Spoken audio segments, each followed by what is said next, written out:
Talk about the first 6 possessions. Oh, here he go. 3 and out, missed field goal. 5 and out, interception. 6 and out, 3 and out, halftime. Shall we again? 3 and out, missed field goal. 5 and out, interception. 6 and out, 3 and out, halftime. So I am disappointed with the Saints, my Super Bowl pick representative out of the NFC at the beginning of the season. I am disappointed with the Saints because this is not the Saints that we are accustomed to seeing. Again, I'm talking out both sides of my mouth. I'm an Eagles fan. We know. So it's hard for me to talk about, oh, I'm not impressed with I am impressed with the Eagles, but the question wasn't, are you more impressed with the Eagles or the Saints? You asked me, am I more impressed with Jalen Hurts or disappointed in the Saints? Had you said, am I more impressed with the Eagles? Different answer. But I'm more disappointed in the Saints than I am Jalen Hurts. Jalen Hurts looked like a pro's pro. But you shouldn't be surprised. Son of a football coach. He grew up playing ball in Texas.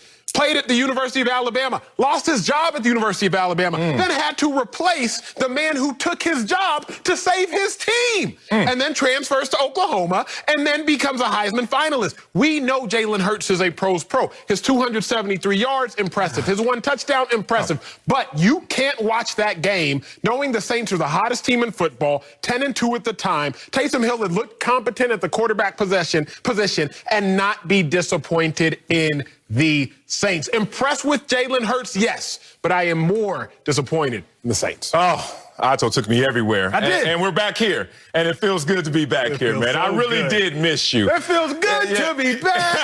I had to. And I could tell I missed you because while you were gone, so much in this world changed. Your guy, Carson Wentz, no longer to be seen, and hopefully no longer to ever be seen. Let's add one more word to that sentence. A lot has changed in this world since you left, Acho, and it's good that you come back to see how it all has changed. I'm impressed with Jalen Hurts. Let's just be real about this. This is not a Saints team that you can look at yesterday in a vacuum and say, I'm disappointed in you. Why? They came in white hot. 9 games in a row, we're talking about them winning. #1 defense, so that's what Jalen Hurts saw. A #1 defense and a team that had won 9 games in a row. And a team, as you said, that hadn't allowed a 100-yard rusher in 55 games. So when you're going to break that streak, let's not break it once with just Jalen Hurts. Let's break it twice, right? Let's go get some of this, too. The point is, you face the most Goliath of foes when talking about your first game ever as a starter in Jalen Hurts. And what did he do? Beyond all the tangibles, and we can look at his numbers, and I have nuggets after nuggets that show that the stats support that he had an impressive game. But more importantly, he showed the poise. He showed the wherewithal that all of us veteran players try to get to as fast as we can, which is slow the game down, take what they give you, and play close to the vest and within your skin, especially in your younger years. What I was so impressed by is that he took what they gave him. I know it was a lot of run plays called. I know there were a lot of scrambles. But the point is, he went out there, saw the weaknesses, and exploited them to the tune of this was an offense stuck in gear. 16 points, 17 points, 17 points, 17 points, last 4 weeks. What happened this week against the #1 defense, #1 seed in your conference? Oh, let's give them 24. So this is a team that has not even seen 30 points this year, Acho.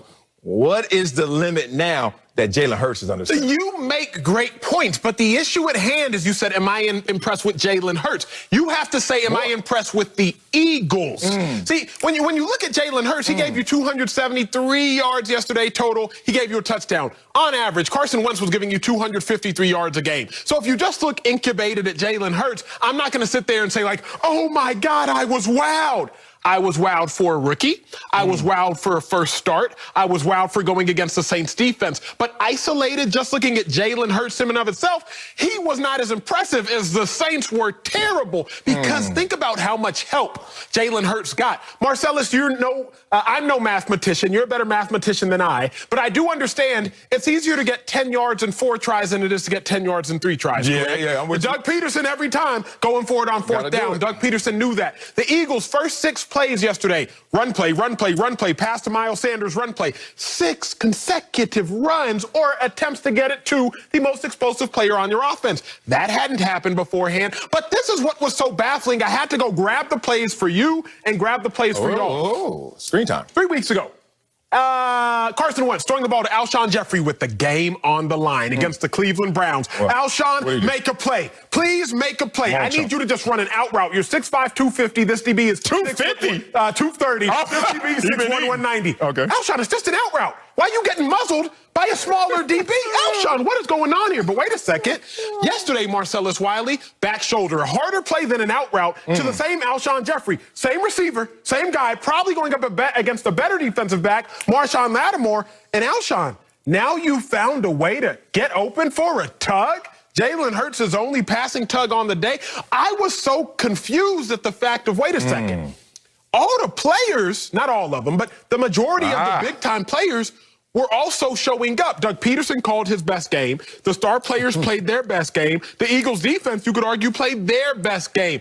Impressed with Jalen Hurts? Absolutely. Not taking anything away from Jalen Hurts. But let's not act like the rest of the Eagles didn't really support that man yesterday. Yeah, but you're not looking at this for what it is, which is, it's not coincidence. There's correlation. There's causation. You keep going with the coincidence. Everybody started balling yesterday. Doug Peterson started to coach again. I wonder why. There was one change in terms of what this team looked like before and what they look like after. Acho, when you was gone, yes, sir. You know me, I don't care about the ratings. I'm going to give you 100%. I don't give a damn what the scoreboard say. As long as you come to me and say, Marcellus, you did your job. Acho, you did your job. The show did its job. But the ratings were high when you were going, Acho. I don't know why. It happened. It happened. I mean, producers bugging me 3 in the morning. I'm thinking I'm getting some of them calls that I used to get when I was super single like you. It's producers. Man, we killing it without Acho here. I don't know what's going to happen.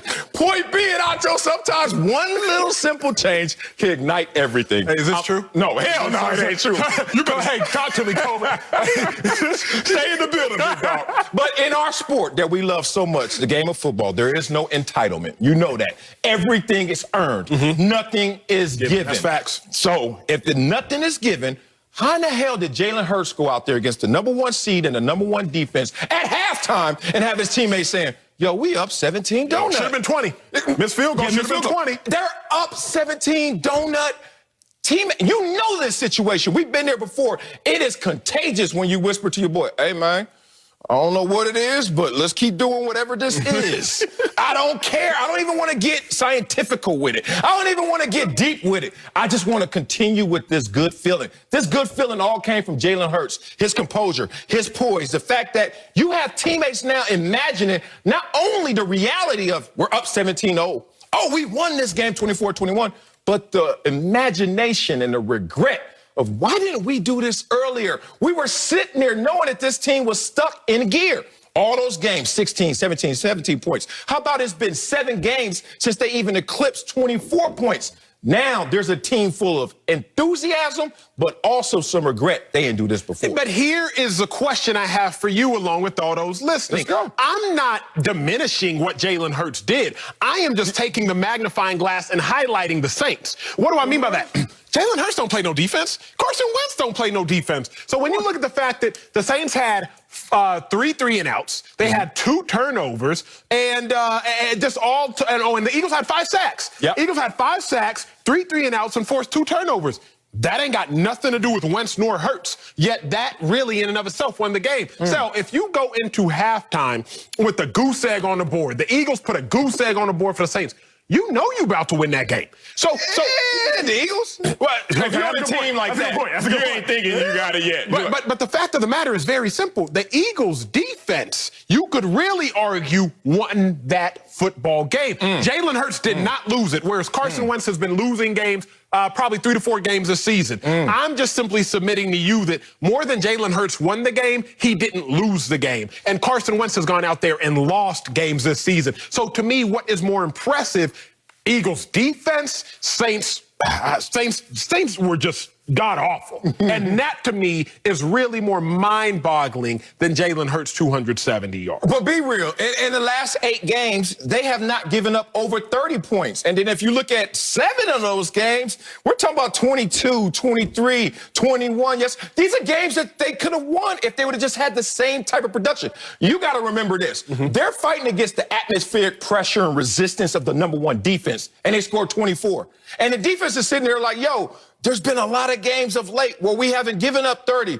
How come we are not in that same position? But when you go against number one defense, you score 24. As a player, my imagination goes against everyone else we played against. Let's talk about the fact that y'all just played the Seattle Seahawks, only gave up 23. But what is that defense rank? 27th. How come we couldn't score more than 17? You know why? Because we ain't had a right quarterback. Now we do. But let me caution you, along with everyone else, along with myself, because I'm out here like secretly like, that a boy, Jalen Hurts. You needed that one. I'm secretly watching the game on the couch, torn, because obviously I'm close with Carson, spent some time with him this offseason. But at the same time, I'm close with the Eagles. Telling on your tape so I'm sitting here like, come on, Jalen, I need a W. But let's be real, Marcellus. We've seen this firsthand just 4 weeks ago. Taysom Hill, his first start, looked real good, didn't he? Yeah.